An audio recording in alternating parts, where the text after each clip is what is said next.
Dubai में धड़ाधड़ हमले हो रहे हैं और ओमान का टैंकर उड़ा है। दहाड़ रहा है ईरान। महाभय ये देखियो। जी हाँ, ये किस तरीके का महाभय वहां पर छाया हुआ है ये आप देख ही रहे हैं। ईरान अमेरिका के युद्ध ऐसे मोड़ पर आ चुका है जहां से आगे क्या होगा ये अनुमान कोई नहीं लगा सकता। पहले माना जा रहा था कि युद्ध एक हफ्ते में खत्म हो जाएगा, लेकिन अब तीसरा हफ्ता लग चुका है। लेकिन युद्ध में ईरान का दबदबा कायम है। अमेरिका को अपने दोस्त भी धोखा देते नजर आ रहे हैं। अमेरिका, इजराइल और ईरान के बीच चल रहा संघर्ष अब 18वें दिन में प्रवेश कर चुका है, जिसमें दोनों पक्षों की सैन्य कार्रवाई और बयानबाजी दोनों ही तेज हो गई है। अमेरिकी राष्ट्रपति डोनाल्ड ट्रंप ने कई देशों से स्ट्रेट ऑफ हॉर्मुज को दोबारा खोलने में मदद करने की अपील दोहराई। हालांकि उनके पास इस प्रस्ताव पर अमेरिका के कई सहयोगी देश अभी उत्साह नहीं दिखा रहे हैं। ईरानी मीडिया की अगर हम माने तो राजधानी तेहरान में कई धमाकों की आवाजें सुनाई गई हैं और इससे संकेत मिल रहा है कि संघर्ष और तेज हो गया। अब इन सब के बीच में वॉशिंगटन पोस्ट की रिपोर्ट में कहा गया कि अमेरिका के करीब 200 सैनिक 7 खाड़ी देशों में जो हमले हुए उनमें जख्मी हुए हैं। दुबई इंटरनेशनल एयरपोर्ट पर हमला हुआ।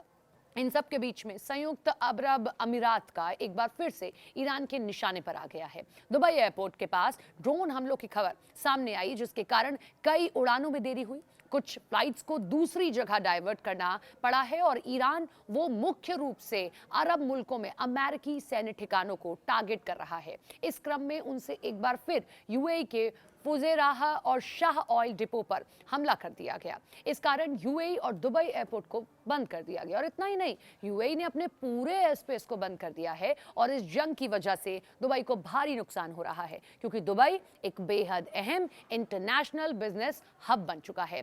फुजेराह ऑयल इंडस्ट्रीज एरिया पर ड्रोन अटैक हुआ। रिपोर्ट्स की अगर माने तो ईरानी ड्रोन हमले के कारण फुजेराह ऑयल इंडस्ट्रीज एरिया में आग लग गई। अबू धाबी प्रशासन ने भी कहा कि Shah oil and gas field में भी ड्रोन हमला हुआ है और यही कारण है कि वहां भीषण आग लगती है।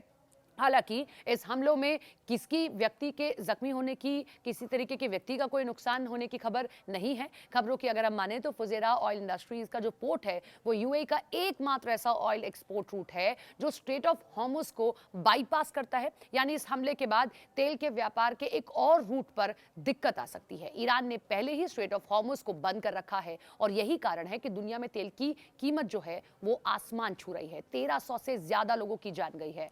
यूएन में ईरान के राजदूत अमीर सईद इरावानी ने दावा किया कि अमेरिका और इजराइल के हमलों में अब तक 1300 से ज्यादा लोग मारे गए। उन्होंने आरोप लगाया कि हमलों में रिहायशी इलाकों और महत्वपूर्ण नागरिक ढांचे को जानबूझकर निशाना बनाया गया। वहीं अमेरिकी संस्था HRANA का कहना है कि मृतकों की संख्या 1858 तक हो सकती है, जिनमें नागरिक और सैन्यकर्मी दोनों शामिल हैं। उधर लेबनान में भी हालात गंभीर बने हुए हैं। वहां के स्वास्थ्य मंत्रालय की अगर हम माने तो ईरान समर्थित हिजबुल्लाह के इजराइल पर हमले शुरू करने के बाद से इजरायली हमलों में कम से कम 773 लोगों की जान जा चुकी है। तो कुल मिलाकर अगर हम कहें तो दुबई एयरपोर्ट, जो दुनिया का सबसे व्यस्त एयरपोर्ट कहा जाता है, वहां पर स्थितियां अभी ठीक नहीं है। भले ही दुबई में रहने वाले लोग, दुबई के लोग ये कह रहे हों कि चीजें यहाँ ठीक है, लेकिन कुछ रिपोर्ट्स वहां से आई ये तस्वीरें इस बात की तस्दीक करती हैं कि लोगों के मन के भीतर दहशत जरूर है। जिस तरीके की भीड़,